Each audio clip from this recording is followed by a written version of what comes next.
Hey, I'm Guy. I'm John. We're glad you're on our YouTube channel. Subscribe to it and give this video a like. Yep. Also, subscribe to our podcast down below in the description. We're sponsored by Tito's Handmade Vodka. #1 vodka in America. Check out in the description, nokidhungry.org/ham. We've got a big fundraising campaign going with them. Yes, we do. We're in for $10,000. Our friends at Tito's are in for $5,000, and our friends at a restaurant called Puesto are in for $2,000. Starting at $17,000. Goal, $25,000. nokidhungry.org/ham. All donations are tax deductible.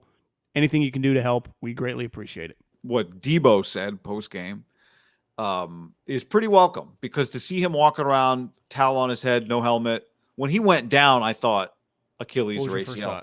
Achilles or ACL, because he just went down. I think he felt a little twinge and went down. That's what it looked like. Now maybe he slipped, but that was just my immediate reaction.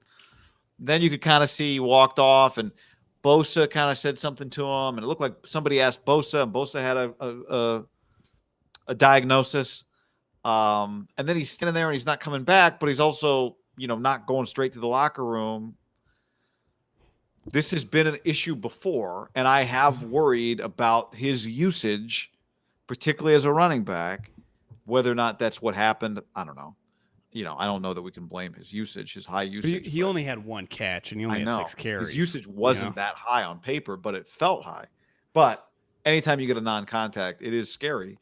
And you kind of got to just wait and see, because he's so critical to them.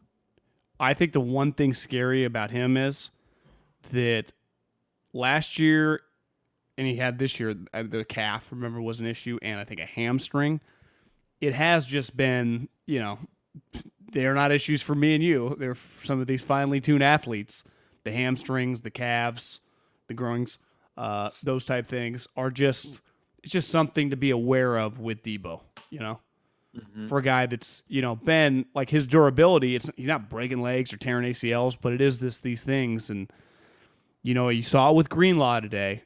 There was that pass rush he had, or I can forget the exact play. Maybe it was like a guy stuffing a running back in the back, and he came up and he just kind of jolted to the side and like he felt it rip again or something. Because then immediately goes to the sideline, out for the game, And I think it gets very scary with hamstrings, the growing region, the calf, because it's never happened to me, but I know enough people just being around football that you feel right, and then you come back even in practice. Like they don't put Greenlaw out there if he hasn't been practicing in full, and he's felt good, and then he comes out in the game, and for whatever reason, it just makes you nervous with Deebo, because for them to obviously to make a run, but be a good team every week. I mean, he's their best player right now. He's an unstoppable, what position does he play? He's just their offensive. He's their offense. Yeah. Him and Elijah Mitchell. Yeah. I think he's had 3 or 4 total catches the last 2 weeks, and it has not mattered. Because he had 6 carries this week. I think he had, was it 8 for 90 last week? So it's like, what are we doing here? This guy is dominating on the ground at an elite level. Well, he is one of the most valuable players in the NFL. That's not an MVP conversation. I'm just saying he's one of the most valuable players in the NFL. I'm going. He broke up a pass. He broke up a pass, and actually, it was. What's that? I was just trying to remember. Last year, hamstring. Yeah, he broke up a pass on one of the rare kind of deep shots to him in coverage, and it was, I thought, a really good pass breakup. It wasn't what just happens if he doesn't, Guy. I think the guy in purple catches it. It was his body control to if he was a DB, we'd give him credit for not going through the guy and somehow getting around the actual defensive back to break that up. I think you text me, put him a corner. What's the franchise tag for a corner? What's more money than play running back? Yeah, I mean, so is that one of the better just one-on-one plays a DB has made for the Niners this season? Seriously, if you just flipped it, if the other guy was a wide receiver, it was an incredible play. Yeah, he did grab a little jersey and lift himself up, because you see the DB was like he was the wide receiver. That's why Zimmer was mad after the game, complaining about the officials. But quick interruption to tell you about Overland.com/ham. Great gift.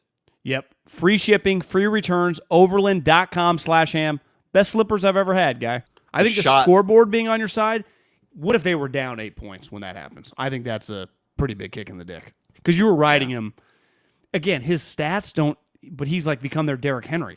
It's crazy. Right? The stats do not reflect how much he affects, how much he touches the ball, it feels like. Because he's had 2 or 3 big plays both games where it's like, guy, he's scoring touchdowns on like 30-yard runs. Right. It's not a 7-yard race to the pylon. It's home run plays. He has multiple now back-to-back games. I mean, he had a touchdown run today of what? 40, his long of 49, but I don't know if he scored on that. I don't think that was the touchdown. No, but he had the 49-yard run. He clearly had multiple touchdown runs of like 20 yards. The touchdown run was 20 yards.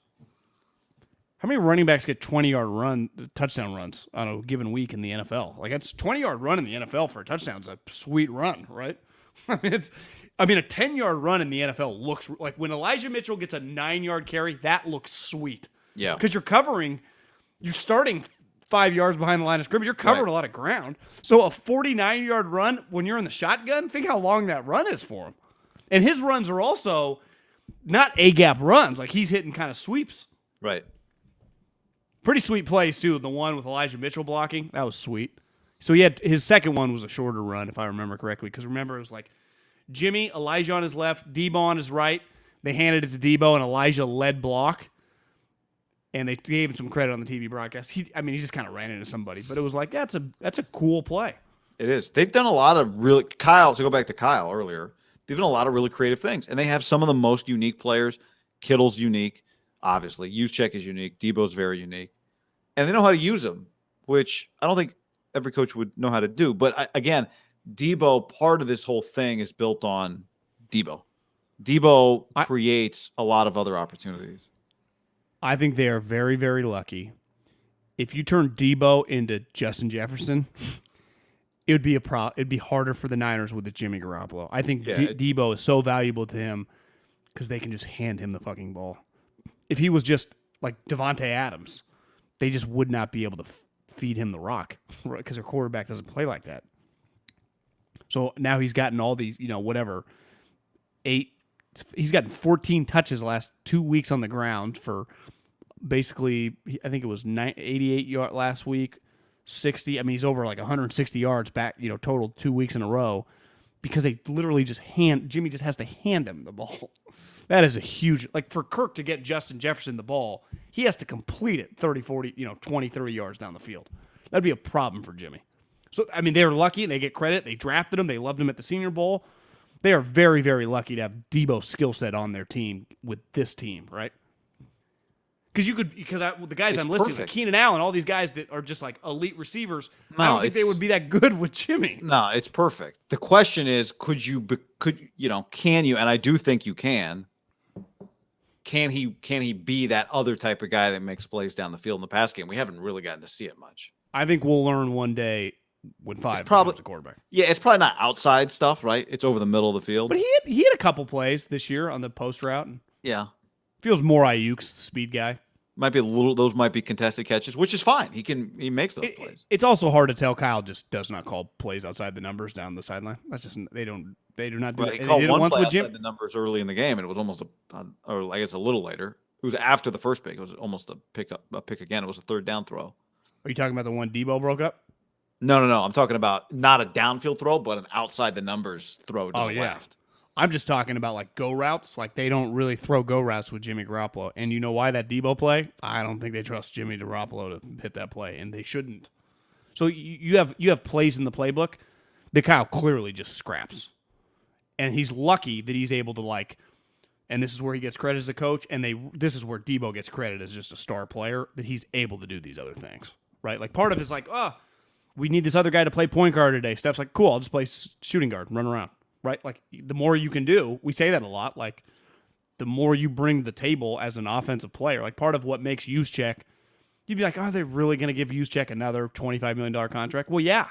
He can fucking block. He can catch balls. I mean, he can just do a lot of things for you.